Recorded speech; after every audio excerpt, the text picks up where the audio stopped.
And good day, good Wednesday to you. I hope maybe you got up to see the lunar events, the red moon today, an event in history. I am Tamara Scott on this day in history, and you're listening to Truth for Our Time, which will also then be joining Restoring Hope as we move to our audience on American Family Radio Networks. Today we have a very interesting a combination of guests today. Sarah Bowman will be joining me. Sarah is with iCage, www.iacage.org. It's the Iowa Conservatives Against Gambling Expansion. It's one of the newer groups that will be dealing with gambling in Iowa. We'll be talking to her about why that group started and what they know that we don't know as far as having to have a new group to combat gambling in Iowa. We just had one more casino okayed, and many feel that we're at the saturation point. So we'll see what happens. We'll talk to Sarah and learn more about that. Annette Meeks will also be joining us. She is with the Freedom Foundation, the CEO of the Freedom Foundation in Minnesota. She's also a board member of the Citizens Against Gambling. So we'll be talking with both of them our first half hour, and then our second half hour, Van Harden is joining me. Van Harden is a well-known name in this area, probably across the United States. He's on the 50,000-watt Clear Channel station of WHOradio.com. But we'll be talking to him about something totally different, a book he wrote called The Purple Wedge. And it's not what I thought it was when I first saw it. I thought, oh, one more thing about politics. You know, we hear the red state, the blue state, no, we're a purple state. So I thought it was maybe about politics, but it's not. It's finding yourself on the map and how that changes everything once you do. So we'll be meeting with Van Harden in our second half hour of the show today. So stay tuned. And right now we're going to go to a break. Ryan, if that's okay, we'll go to a break. When we come back, we'll start our segment there for the listeners that want to join us on those other radio networks. So I am Tamara Scott. Thanks for staying tuned on this day in history, Truth for Our Time, as we give you help in today's world when the headlines hit home. My thanks to Webcast One Live for powering us. My thanks to Christians for America for supporting us and giving us the power to be on the air, and those others who want to come alongside. You can find us on Truth for Our Time on the Facebook page.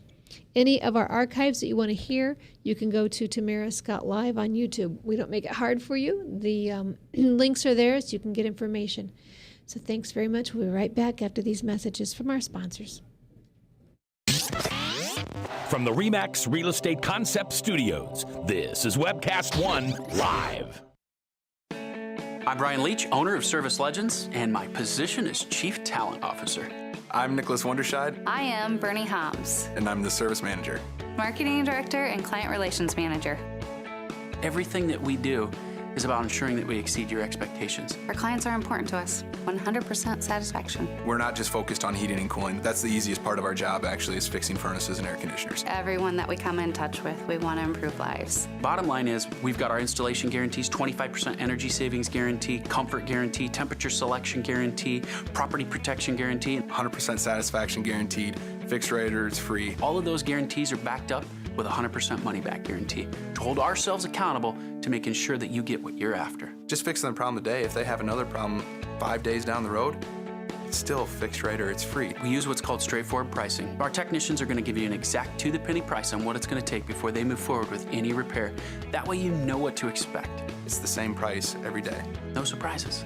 If you get off work at 5 o'clock in the afternoon, you come home, you realize that, oh, my furnace is broken. Now you need to call somebody out that night. You shouldn't have to pay more for that. We're guaranteeing service 24/7. We run afternoons, evenings, nights, weekends. We're staffed to work that. Phone rings at 3 in the morning. You'll get one of our representatives answering the phone every time. We're not sending you out to Timbuktu in some call center. It's our Service Legend team members, our mission control team. I'll take a call anytime. And then they answer the phones the same way during the day as they do at night. It's a great day at your service company. How can we make you smile? That's the only way to provide true 24-hour service. When you're able to let somebody actually live in their home safely when they weren't able to do that before, where they don't have to stay up at night and worry about, is the heat going to come back on? Are we going to freeze the pipes? Is the baby in the room next door going to be sick because they got too cold? When you're able to help somebody overcome challenges like that, that's impacting a life. That makes a difference. I get goosebumps thinking about it. I love the team. I love the people that I work with. We have fun, but we work hard. I call them my ambassadors of legendary service. If you could just envision what that is, that's who we're sending to your home. They literally will call in, pick up the phone and call and say, hey, I want to talk to your manager. And I get on the phone, they're like, that technician that was at my house was the greatest technician ever. That's cool to me. We want to brighten people's days. Every person that we have going into the house has gone through an extensive background check. Drug testing, we have a very thorough interview process that 1 out of 140 people make it through. If we promise you something, that's what you're going to get, no matter what. We're here when you need us to protect the safety and comfort of your family. If you're not happy, we're gonna make it right. If we're willing to put 100% money back guarantee on what we do, what type of work do you think we do? Give us a call. We're there for you 24/7, 365 days a year. Enough said.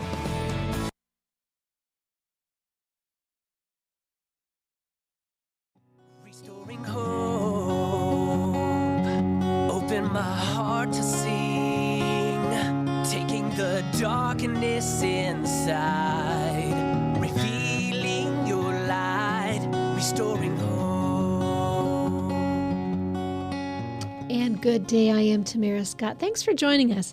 We thank Mac for sharing his air with us as we give you truth that can help you when the headlines hit home. We give you God's Word and how to live God's Word in today's world. Today, joining me for this segment of the show, and if you ever want to get portions of the show, you can go to the link. You can find them on Tamara Scott Live on YouTube, Tamara Scott Live on YouTube. You can always contact us through our Facebook page, Truth for Our Time, or Tamara Scott, either way on Facebook. So right now we're going to jump. Actually, Brian, let's quick go to those pictures if we can. The pictures of the event in D.C. This last Sunday, Governor Huckabee, Concerned Women for America, joined forces right at the, I think it's the northern side of the Capitol. So this is in front of World War II Monument. This is a group of folks from Concerned Women for America of Iowa, CWA of Iowa, chartered a jet. By the grace of God and the help of a good friend, we chartered a small plane. It wasn't a jet, small plane, and headed to D.C. for our participation in this rally to stand with Israel. Can you flip through the next picture? For those of you who are listening on air, you'll have to go to the Facebook page to see these, or you'll have to go to, and that's Lee Greenwood. It's a really dark picture of Lee Greenwood. And then this is Connie there, and then Connie, one of our members that went with us, holding the Israel flag. And Denise Bubeck, one of our state outreach coordinators, she's holding a sign that says we support Israel.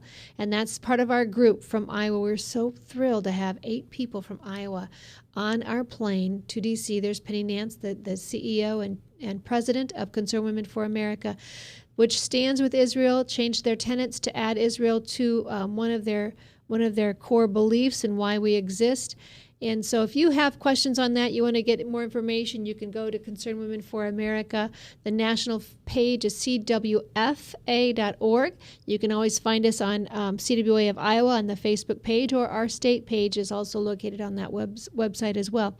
But I want you to understand the need we have in standing with Israel as Americans, as Iowans, as God's warning in Hebrew 12:3 that we have to bless those who He blesses those who bless Israel. So I just had to take that little break out. On the phone line is Sarah Bowman, who is with one of the newer groups to fight gambling expansion. It's iCage, IACAGE.org. iCage, Iowans, Iowa Conservatives Against Gambling Expansion. And also joining me is Annette Meeks, who is with the Freedom Foundation out of Minnesota and on the board for Citizens Against Gambling. So, Sarah, good morning. Thank you for joining us. Good morning, Tamara. Thank you for having us. Thanks for bringing this new group to my attention. I didn't know you existed, and how long have you been around? We actually just started in June. So I hadn't really missed new. too much. I hadn't missed too much. Very No. good. And so then joining us as well is Annette Meeks. Good morning, Annette. Good morning, Tamara. How are you? I am fine, thank you. And you've been doing this same work up in Minnesota. For over a decade, we have been active up here. It started actually with a group of concerned Christians who really saw the expansion of gambling in Minnesota and just the proliferation of so many different types and the harm it does to individuals. I believe that, first of all, government should never be in something that's predatory like gambling. But more importantly, when it hurts individuals and families, as we know gambling does, that we had a moral obligation to get involved. And so we have expanded our coalition through the years and have been very successful.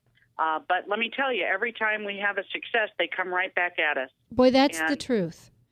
It never stops. They're always looking for a new way to tell people they can get rich quick and in the process destroy more families. Now, what do you say? What's your response when people say, but it's a dumb tax, it's a voluntary tax? Those people who want to give their money, it's just a great way for us to get revenue, and it's totally voluntary. You know, first of all, I don't know of any, it is a tax, and it's a regressive tax of the worst side. You don't see Donald Trump pulling the slot machine lever at his own casinos. There is a reason why they offer incentives and free bus rides to casinos, and they do it because they incentivize people who are looking to get rich quick. That's always the motto, whether it's a lottery or a casino, whatever it is. And their goal is to incentivize people that it could be you. And the problem is 99% of the time it's not you, and you just see horrific tales. I'll tell you, if I may, what really motivated me to get involved was I grew up in southern Illinois, right outside of St. Louis, and when they started riverboat casinos, which you also have in Iowa, there was the most horrific story of a young school teacher mom who discovered that she could leave school after her class was done, run down to the casinos, gamble, come back home, cook dinner for her family, and no one knew. And she got deeper and deeper and deeper until she obliterated her family's savings and wasn't making her mortgage payments each month on their home. And on the day that she received the foreclosure notice for their home, her family had no idea any of this was happening. She committed suicide. And my mom's prayer group at her church found out about this. It was just one of those things that kind of spreads from word of mouth. Number one, everyone would have given them money to save their home and protect this family. But more importantly, it shows how insidious gambling is. It can happen to anyone, and casinos and lotteries all exist because people get addicted, and they know that a certain percentage will. And I don't think government should ever have any role in that type of predatory behavior. And I have to tell you, Minnesota always kind of fascinates me because you're known for being kind of a free spirit up there, and you were, I think, were the first state to elect an independent as a governor.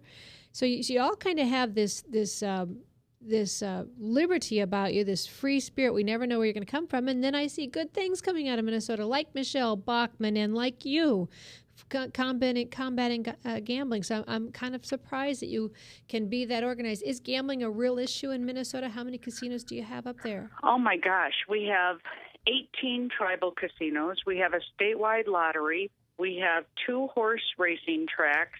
And those horse racing tracks also have 24-hour card clubs where people can play poker and other games, card games. And now what we have really fought hard against is putting slot machines at those racetracks. Both of them are not doing all that well. So about every 2 years, they come to the legislature and ask for permission to put slot machines there. Most recently, we started electronic pull tabs, which is what our charitable gambling consists of in Minnesota. So bars and some restaurants have pull tabs. This year, 2 years ago, they decided to fund our new Viking Stadium, which is a whole other story. But they decided to fund that through electronic pull tabs, and that was a dismal failure. And so we're hopeful that people are slowly starting to catch on. But our big threat, and this is the same threat in Iowa that we're now fighting, is internet gambling. And this is the latest push by especially poker players and other groups that up until 2011, they could gamble online in their living rooms, in their dorm rooms, wherever it was, and they could hook up with these internet gambling sites, many of which were located off the shores of the United States. And in Minnesota, you talk about our crazy crazy liberty streak, if you will, we allow 18-year-olds to gamble.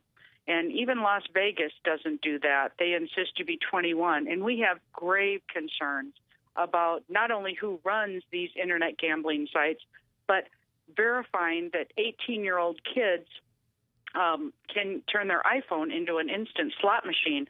And who would ever know how much money they're losing and what they're doing in their spare time? It's a real concern, and it's happening. 10 states have legislation pending right now to legalize internet gambling, and 3 states have already done so. Of the 3 states that have done so, and Sarah, I want to get to you, but of the 3 states that have already legalized online gambling, do we have repercussions? Do we have any studies that show the problems with it? Well, what's going to be interesting is the 3 states are Delaware, New Jersey, and Nevada. And, of course, New Jersey's gambling industry in Atlantic City is already going through a tumultuous time. 4 casinos have closed there within the past year. And I believe, and we'll have to see now as internet gambling becomes more pervasive, why would anybody drive to a casino when you could gamble away in your own living room, family room, or dorm room? And I think this is going to be increasingly a problem for casinos. We do know that the problem with proximity is what the researchers always call it, that the closer you are to a physical casino, the more problem gambling that occurs. And they measure this by the crime statistics and the bankruptcies and the suicides that accompany new casinos when they open. And on the East Coast, there has just been a proliferation of new casinos in Pennsylvania, Massachusetts, and New York. So New Jersey is saying right now that that's the problem, that there have been all these new casinos opening up all over the East Coast. I believe that it's going to be a combination of new casinos and internet gambling. Interesting. Okay, Miss Sarah Bowman, did Iowa legalize online gambling? Not yet. We've had a vote on it, though.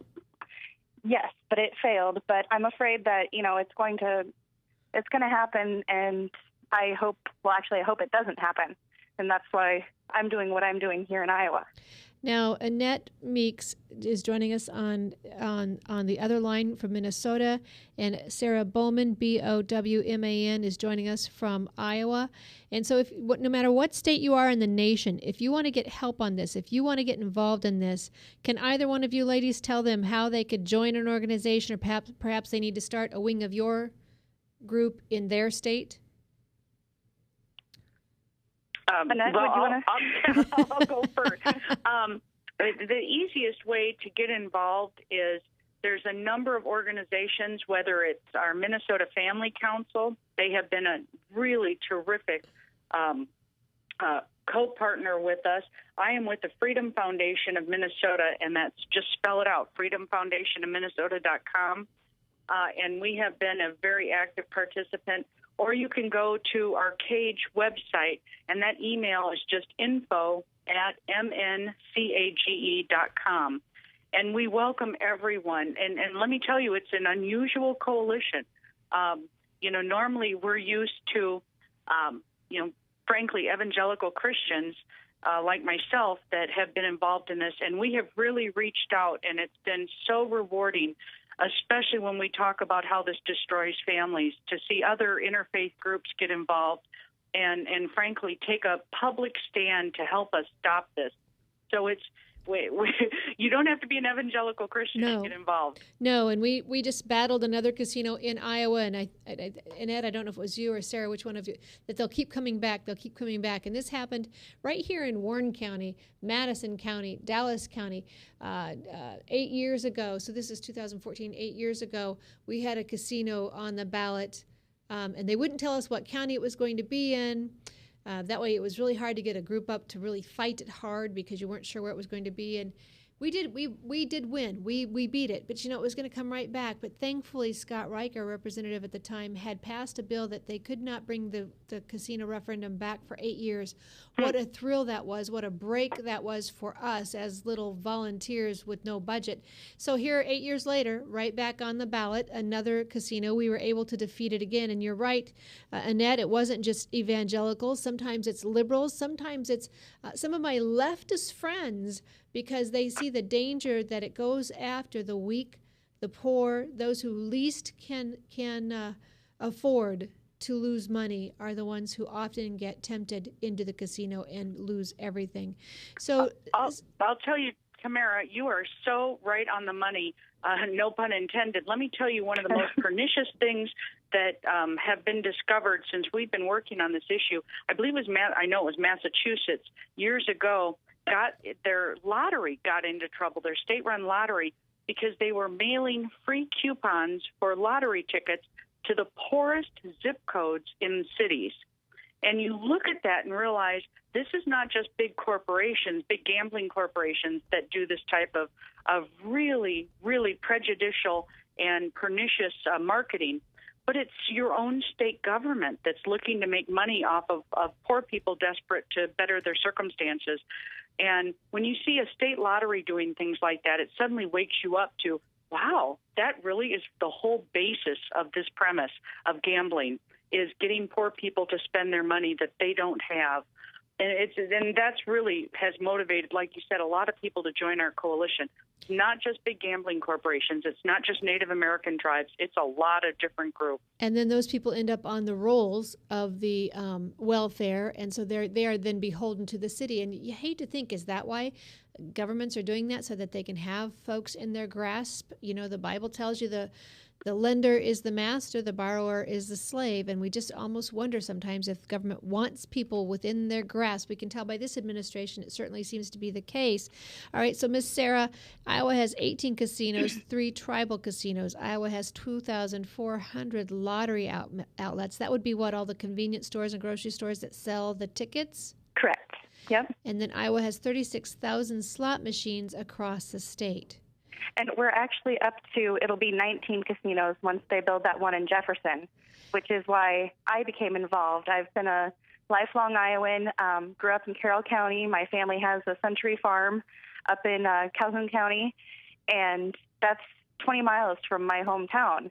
And I had a friend when I was growing up, they lost their farm because the dad was going to the casinos and losing money in the winter months when he wasn't farming. And they ended up losing their farm. They lost everything.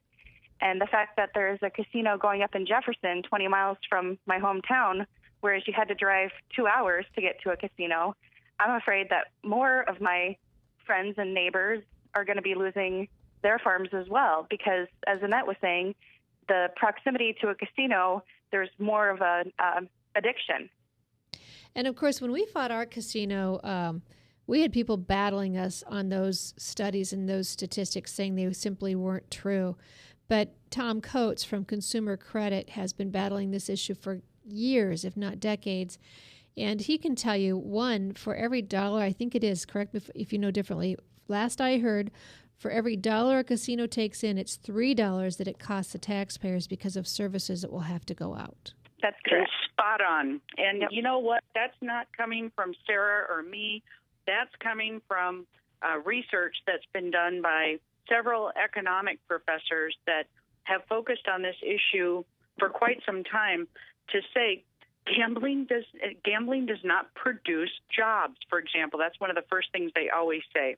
Gambling does not produce wealth. And when you confront them with this, the first thing they always point to is someone who won $1 million lottery ticket or what else. Yep, that person got money, but they didn't create anything. When you build a car, you've created something, and when you sell that car, you've created wealth. In the case of gambling, it's merely a transfer from the losers, of which they know the majority of people are going to be, who transfer that wealth that they've put into a slot machine or a lottery ticket to another person. And this is one of the toughest things we fight is they'll say, well, we're building a new casino and it's going to create 3,000 jobs. Right. And then you have to go back and say, but at what cost and what are you creating? And it's a tough debate to have, because the lure of jobs in a community, especially in these difficult economic times, courtesy of President Obama, it's been very enticing to communities to put up a casino and attract people to come and say it's tourism, and it's not. And it's absolutely not. It actually will be a plague on the very people who will end up having to pay for it in your community. I was so surprised that Jefferson wanted this casino. Here's part of the problem, and this is a little bit off the topic, but allow me, if you will. Our schools too often are the largest employer in our community. And what people need to understand is a school is not an employer. It's your government. It is your tax dollars. It's nobody, as you say, Annette, creating wealth.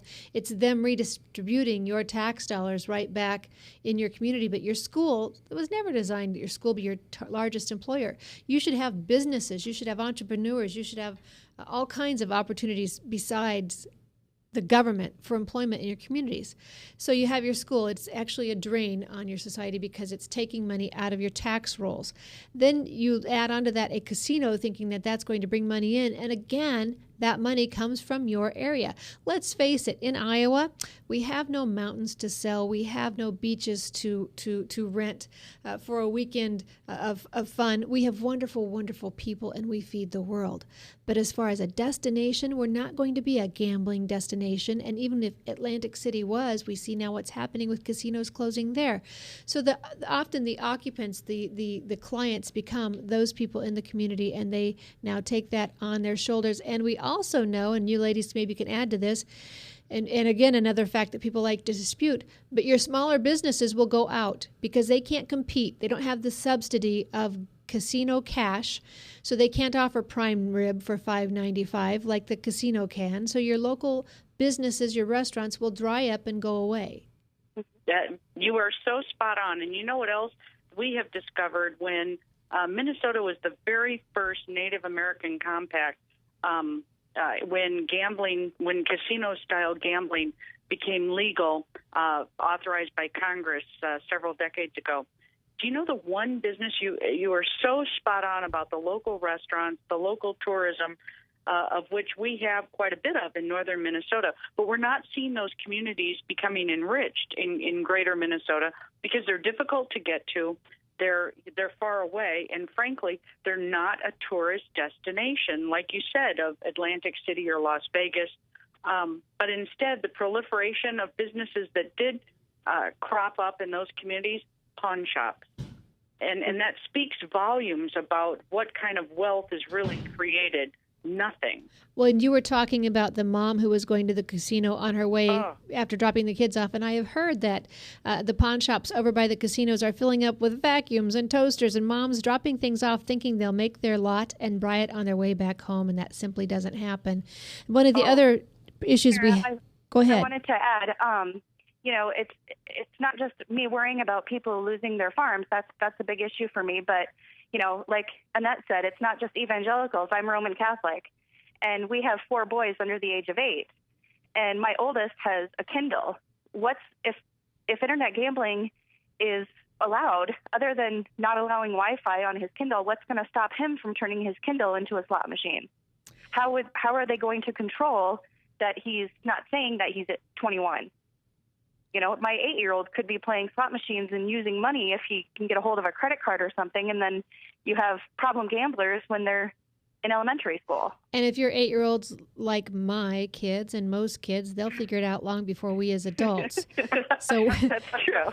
One of the other things we haven't talked about, and of course we want to let people know, I'm talking with Annette Meeks, Meeks, from Freedom Foundation out of Minnesota. She's the CEO. She's also on the board of Citizens Against Gambling. I'm talking with Sarah Bowman, Sarah Sarah, and Bowman is BOWM. Is it E-N, Sarah, or A-N? A-N. E-N? A-N. A-N. A-N. Yep. BOWMAN. Sarah, how can people find you in Iowa if they want to join forces with you? We are online. We are at www.iacage.org, and we also have a Facebook page and a Twitter account. You can follow us on Twitter at IACage. IA Cage. She's saying cage like a bird cage. It is Iowa Conservatives Against Gambling Expansion. And one of the things we haven't talked about, we have actually we're just on the way out, but we haven't even talked about the sex trafficking that I know from my work in that area is always increased near a casino, and young women and even young boys unfortunately become the victims and the predatory prey of those in this arena. So, ladies, thank you so much for joining me today. On your way out, what would you like to tell people, their thoughts?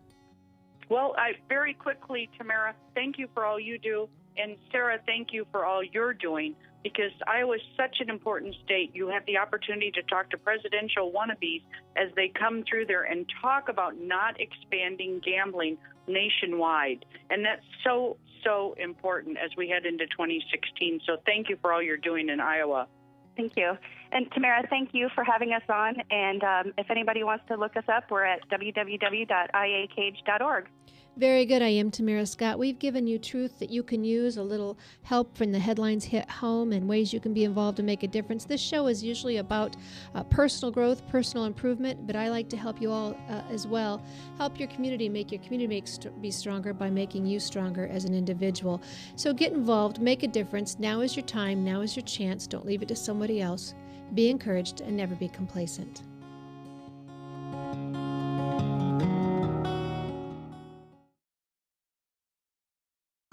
Away from us, you mean old credit card. We don't have any more money. We're in trouble now. Save us! Help! Somebody save us! Somebody help! Help! Save us!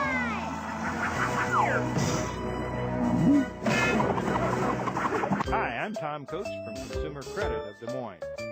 If your credit card's a little too animated, give us a call. Hooray! We're saved! Consumer Credit, you're our hero!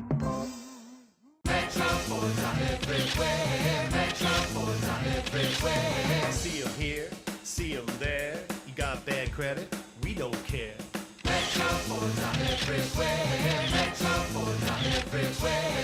Visit emetroford.com for your guaranteed credit approval. Good credit, bad credit, no credit. Everybody drives with guaranteed credit approval at emetroford.com.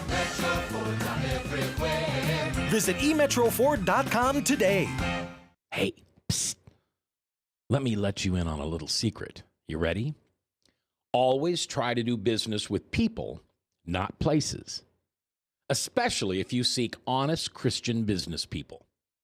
And when it comes to my car, I really need to trust who's working on it. Now, my family is so blessed. A few years ago, we found a family-owned automobile repair shop that operates as a Christian business also. Open, honest, reliable, trustworthy. It's AMCO on Hickman Road in front of Kmart. And it's a family-owned Christian operating business.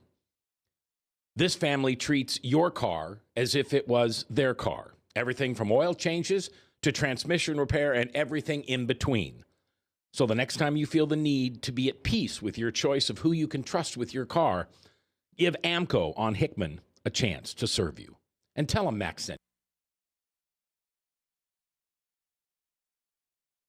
Restoring hope, open my heart to sing, taking the darkness inside, revealing your light, restoring hope. And I am Tamara Scott. Thanks for joining us on Truth for Our Time as we give you help when the headlines hit home, and we help you live God's Word in today's world. You're joining us on the Restoring Hope half hour. I want to thank Mac for sharing his air with me. And as you know, Mac usually talks to you about personal improvement. He usually talks to those folks recovering from addiction. Well, I usually talk to you about restoring hope in America, from the civic arena, from helping you, making you stronger so that we can correct things civically in our communities. Because as involved as I am in politics, I also think the help's going to come from home, from hearts and homes. Politics is downstream from the culture. So we have to be involved in both, but I like to give you hope on all of those arenas. And today joining me is Van Harden, no stranger to politics, to community involvement, to civic arena, to all things happening wherever, because he's on air, WHO, 50,000 watt radio station, clear channel station, and he just has his thumb on the pulse of everything, I think. If it's happening, Van knows about it. Up before the crack of dawn to talk about things. In fact, today you were up. Well, we all joined you. Yeah, because of the lunar eclipse. The blood moon. Yeah, wasn't that pretty? It was beautiful. And, it was not my intent. I didn't set my alarm or anything else, but I'd heard people talk about it. We were talking about the prophecy. Even we stopped by a mall last night to meet my son, my granddaughter, and people were talking about it at the mall. Yeah. And so I just happened to be up and took some photos, and that's now my profile picture on Facebook. But it was amazing to see. Well, how can you not think about God when you see something like that? And then, of course, I say that about a little, a leaf. I know. But the fact that these align with the Jewish festivals, and in 2015, oh, there it is. Thank you, Ryan. For those of you who are watching Fabulous. online, you can see the photo that I took this morning about 5 o'clock. The stars were so gorgeous. Yeah. I wish my camera, or I wish I knew better how to run my camera, so I could have gotten some of the photos and shooting stars. It was just an amazing Everything was just morning. right. A lot of times they'll tell us about this for a month ahead of time, and then it's rainy or Right, cloudy. or cloudy. Something. It was Right. perfect today. It was perfect. The timing was perfect for me because you're getting up anyway. It was just a great view. And like you say, how can you think or not think about God? It's one of those things I call cookies on the counter. When your mom used to leave you cookies on the counter, you knew she was thinking about you. Yeah. God leaves us a sunset or a sunrise or something in creation. Kind of makes you wonder what the first inhabitants of Earth thought when they saw a lunar eclipse for the first time, or a solar eclipse. When it's getting, hey, Grog, it's getting dark. What's going on? I know. And yet sometimes I think, have you been to Israel? Not yet. We've got to get you there, Van. I have tried 3 different times, and each time something came up that kept me from going. So I just haven't tried so hard to do it. I probably should get back on the horse and try We again. need to get you there. In January, the RNC is going. There's a private investor that's funding for several members of the RNC to go because they know how important it is to have that blessing of Israel. So we'll have to see if we can even get you on a trip like that. But we just had one of our guys broadcast for a week. Simon, Over in Israel. That was he's such an interesting guy. His mother, they're British. His mother requested to be buried in Jerusalem. As a Jew, so she you was. can do that. Yeah. Yep, and I've got my Jewish star on right now. And CWA just attended. We were able, for Iowa, CWA to charter a jet to fly out to Washington, D.C. on Sunday. I keep saying a jet. It was a plane. We chartered a plane. We were so thankful to be able to do it, a friend and the grace of God. And so we were able to participate in Huckabee's rally to stand with Israel. Concerned Women for America and Huckabee had a rally out there. So we were thrilled to be there. But I want to get back to, for our folks who are watching, who are listening through American Family Radio, we thank you for joining us. And, of course, you can always find the archives of our show on Tamara Scott Live on YouTube, Tamara Scott Live on YouTube. For those of you who are online watching, you can see what I'm holding up. It's Van's book, Life in the Purple Wedge, Van Harden. And Van, this book is perfect for someone, whether they're a king, a prince, a president, or a pauper. Yeah, when anybody writes a book, and I'd never done one before, but I'm sure every author thinks, man, I got to get this in the hands of the most people possible. I literally want every human being anywhere to have this and read it or pass it on or whatever. And I know that's a lofty goal, but it's so basic in such a complicated world that sometimes we think so much about so many complicated things that we don't stop to get a little more foundational. And, I don't know that I wrote anything in that book that people didn't know anyway. Most of it is just, it's scriptural. But I had never, I've taught adult Bible classes for about 35 years, and I had some time off, and I started to put some puzzle pieces together. I knew all the puzzle pieces, but I'd never quite heard them put together in this way. And it helped me, so I thought, well, maybe this will help some other people too. First off, what I love about your book is the size. Yeah, it's and not large intimidating. Print. I love the large print. That's very helpful for someone like me. Well, I thought, if we're going to do this, we're going to do it the way I'd like to read it. So it's just not intimidating at all. It's a quick read. It's a quick read. And so Van Harden is my guest, Hardin. Ian, I just blew it. Harden. Yeah. And so vanharden.com. Yes. Mm-hmm. And so then you can find the Purple Wedge at that site as well. You can also find this on Amazon.com if you want to get the book. So in this little book, you're talking about the Purple Wedge, and I first thought this is going to be political. I'm so tired of red state, blue state, we're purple state, but it's not. No, not at all. I got to thinking, I had about 2 months off of teaching, and that gave me, I always spent at least 4 or 5 hours per week preparing my Sunday school lesson. So, 5 hours a week times 2 months gave me a lot of extra time. So I got to thinking about the things that I taught in Sunday school and the things that really made people light up, and some other things that I kind of got deer in the headlights looks. And I thought, there's certain things I should have taught. I should have been able to teach those a lot better, and I didn't, and it frustrated me. And so I thought, well, I started drawing pictures of some really foundational, basic things, and I looked at them, and I'm a very visual learner. And so this, right off the bat, I think this could help people. And all I did was I came up with a red circle for the world in which we live in for your life. And this red circle on the left-hand side, there's a dot, and that's the day you were born. And on the right-hand side, there's a dot, and that's the day that you'll die. And so you're making a trip through this red circle, and it's this world. And I made it red because so many violent, turbulent things happen in this world. I mean, money problems, health problems, relationship problems, job problems, you name it. And everybody's got their own. Right. And it's tough. It's really hard. And so I thought, well, okay, but that's when I studied what Jesus and Paul had to say about this world. They talk about this world, and then they talk about it in very negative tones. This world with the ruler of this world and the wisdom of this world, and it was always rather negative. And so I thought, well, our faith in coming to Christ is such a positive thing. There's got to be more than this. And the very fact that they said this world would indicate to me that if there's a this world, there's got to be another world. Yep. And so I thought, well, certainly there is, and that's God's kingdom. So I thought, okay, how do I draw that? And I made it a big blue box, a big blue rectangle, and it dawned on me, some people think you have to die before you enter God's kingdom, and that's not at all true. I know people who became Christians when they were 3, and I've known them when they became Christians when they were 50. Or, you look at the thief on the cross, and he really didn't commit until maybe minutes before he died. Who knows?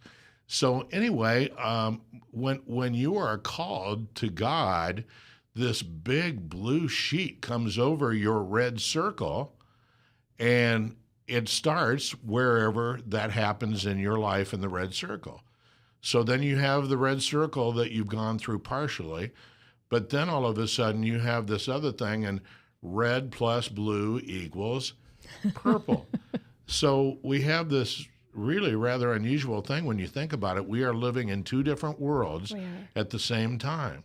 We're living in the red world and we're living in the blue world, and that's the purple wedge. Now, one day, we don't know when, but we'll die. And we'll pass out of that red circle, and we'll be in the 100% perfect blue world of Christ's eternity forever. But anyway, like I said, I don't know that I taught anybody anything new here.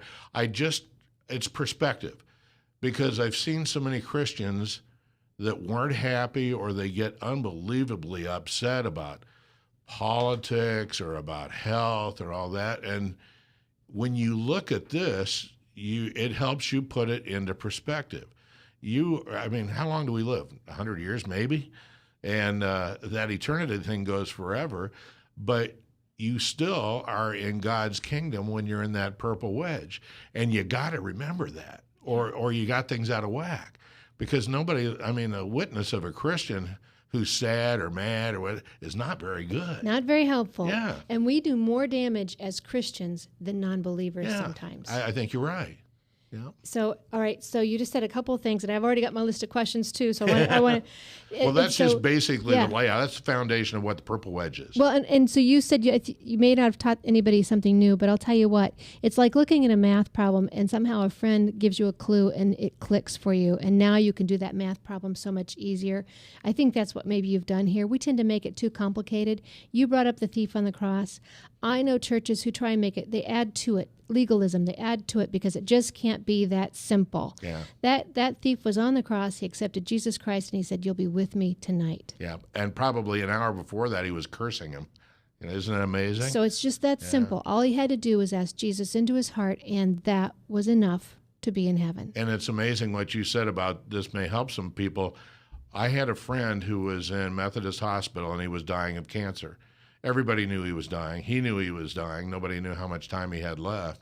But I was just writing this at the time. And I went to visit him, and we talked about silly stuff like we always did. And then he started talking about spiritual things.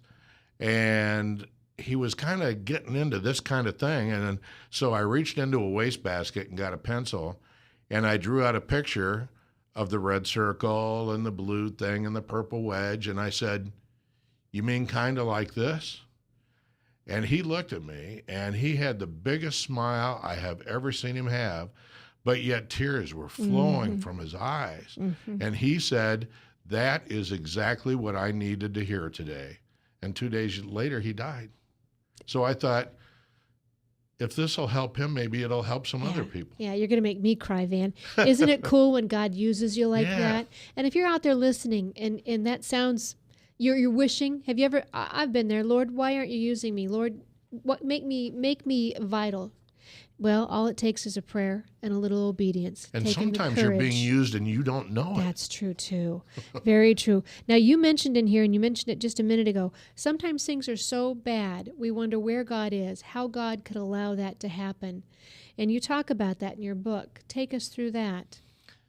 Well, I guess one personal example was my mother was probably the most blessed Christian I'd ever seen. I realize that I'm a little tainted in that thought, but Grace was her if you've name. ever heard Simon Estes talk about his mother, Yeah, it's kind of yeah. like that. I get it. And she was in a nursing home, and she'd always done really well. She was 94, and for some reason she just stopped eating. And I'd try to help her eat, and she'd push my hand away, and it was almost like she was telling me, my time has come.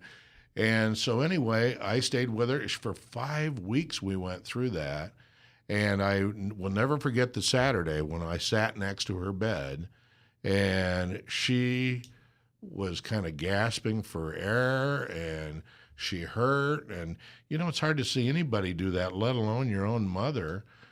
And so I was second guessing God. I said, "God, what are you doing? How's this glorifying your kingdom?" And so anyway, that evening I left, and the next morning at 7:00, I got a phone call, and it was from the nursing home, and my mom had just passed away. And I looked at the clock. It was Easter morning. Her name was Grace.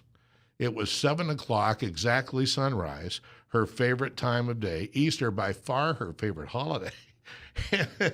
And I laughed, and I thought, here I thought I would be such a good God, and I thought I would know what was right. He knew exactly what he was doing all the time. Yeah. But it is hard in situations like that to think that way. But, who's smarter, God or me? Duh. So I have really tried hard to switch my life from me to he in every situation. And it's hard to do. I'm writing that down, from me to he. You're absolutely right. And near that same part of the book, I think you probably confess what all of us need to confess. I wasn't really looking for truth. I was looking for God's confirmation of mine. Of my own truth, yeah. Boy, I think that's for most of us as Christians. I just have to remember sometimes to remove Tamara from the equation and ask God to help me see what he's got for me. When I first started studying the Bible, I was very excited about it because the things I read, I thought, this is great. I want to teach this. And then I started running into a few things that either I didn't like, or I found myself saying, if I was God, I would never do it that way. And my Sunday school classes laugh at me because it takes me, they always time me to see how long it takes before I say that. But then it really got to me that, and there are a lot of things today in my job that as a Christian put me in some very uncomfortable situations. But I just had to say, am I going to draw lines through parts of the Bible? Am I going to tear pages out of part of the Bible? Or am I going to do what I say I do, and that's follow Jesus Christ? Right. So I've chosen to do that. And is it easy? Nope. That's why. Because we're in a red world that doesn't go with that stuff. Yep. And I don't know how I figured it out, and it's not always easy being in politics, but I think I've seen people turn so quickly and so easily on other people, minority leaders, majority leaders, whatever their title was, that I now no longer look to men for their approval. Yeah. It's me and God, because they're probably not going to be with me the next WISP. Yeah. No, you're exactly right. And so in some ways it's almost easier for me in that field, because I know I can't count on people anyway. So God is the one I need to count on. I think there's probably a lot of people running for office right now that are Christians that really won't come right out and say what they really believe, because they're weighing, if I say this, I won't get into office and then I'll have no influence. Right.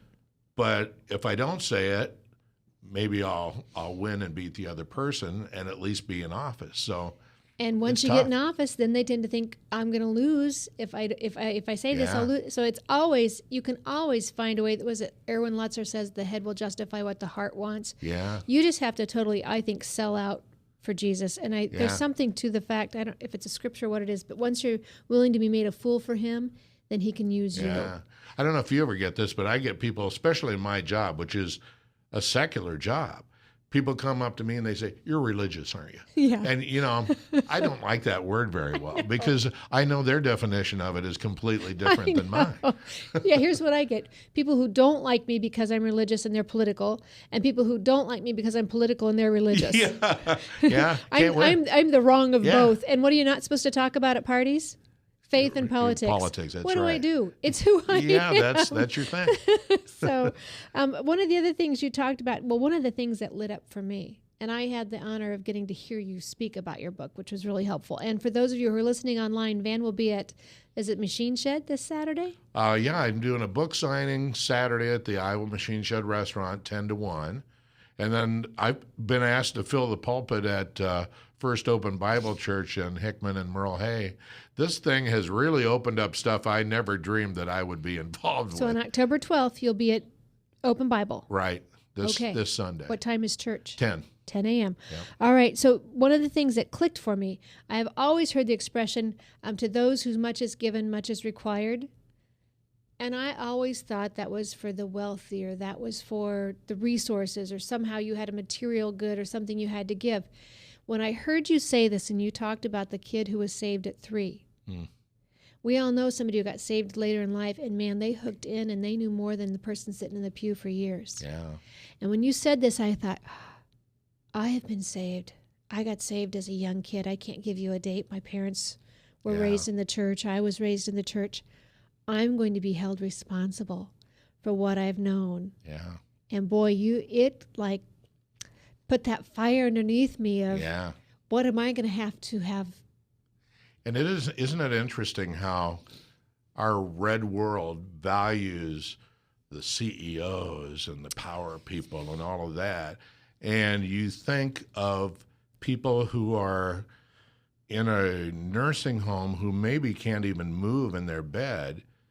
And what's the number one thing God wants from us? Love God with all your heart and all your might and all your soul and all your strength. Yep. And I know people that fit that description in the nursing home that are doing that. Yep. And I know CEOs that aren't. Right. So who's more valuable? One of the TV or the radio speakers I like to hear, and I can't think who it was, said he was looking for his church board. And things weren't going well. He knew he needed to get a new church board, and they were setting up somehow a new church board. And he was looking for men who were CEOs, men who were responsible, business owners, successful. And he said God just thumped him on the head and said, find people who are broken. Yeah, look at the disciples. Find people who are broken. Yeah. And, you know, recently we got to go to Angola prison with Governor Jindal.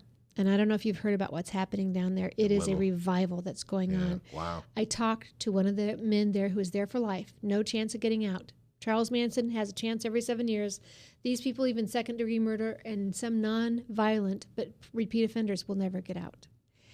And I said to him, I know people with mansions, cars, they travel, and they're miserable. They're on antidepressants. You are happy and joyful, and you're here for the rest of your life. Why? And much like we're talking about, he said, those people are looking at temporal. I'm looking at eternal. And he quoted Philippians, think on these things. Yeah. Whatsoever's pure, whatsoever's lovely. So, Van, we know people that are upset. We know Christians that grumble and gripe and do more damage than good. It's a mindset. Yeah. Well, it's fairly natural. It's not, I have a hard time criticizing it because I find myself falling into it. This world pounds on you. And that was part of the message of this book. This world is going to pound on you, but you're in another world now. You're not in the red world. You're in the purple wedge. And if you understand what a blessing that is, it changes everything. Yep. And you said something about you thought you knew better than God. And I laugh when I'm on the road and I tell my family they're so lucky I'm not God. Yeah. I'd be knocking these cars off. And Yep. That's what I tell the Sunday school people too. Okay. So you talk about something else that's difficult for a lot of people. You are brave enough on page 73. He is the only way to enter into heaven. Yeah. This is a struggle for those even in the faith arena right now. Yeah, it is, because in the red world, that's not popular. And I think that the largest religion of the world is not Hindu, not Christian, not any of these. The largest religion in the world is a religion called the way I want things to be. And, as a Christian, sometimes it may be difficult for you, may not be difficult for you to witness about Christ and about He is the one way, as the Bible clearly tells us many times. But you get on Larry King's show, and he gets Billy Graham on there. So am I going to hell because I'm not a follower of Jesus? And they pound you with that. They're more concerned about the red information than they are the blue eternity. Yep. And often we've seen it. Men of God, men with large, powerful followings, have cowered on that Larry King show and refused to come out and say the truth. And we get it too as far as the homosexual movement. Are you saying blah, blah, blah, somebody won't go to heaven? And the Bible's written. It's timeless. Yeah. The truth is timeless. And I can't condone what God has condemned. Yeah. It's just as simple as that. Yeah, we don't want anybody to go to hell, whether it's you name the sin. You and I got plenty of them ourselves. But it's funny you said that, because I went out to lunch with a pastor the other day who had read the book. Can I hold you just a minute? Sure. Because we've got to go for our friends who are on American Family Radio. Great. And if you want to hear the rest of this conversation, you can join us. The archive will be on Tamara Scott Live on YouTube. You can find Van Harden, HARDEN.com, vanharden.com. Thanks for listening, but we want to encourage you, be encouraged and never be complacent.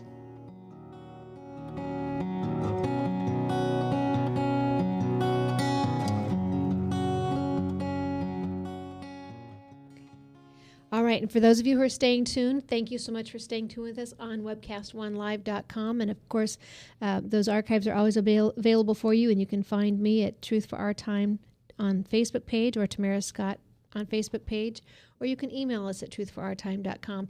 Van, I hated to interrupt you right there. Right. You know what it is to have a hard break, and I just caught my time. time. So sorry about that. But well, this pastor and I went out to lunch, and I know him very well.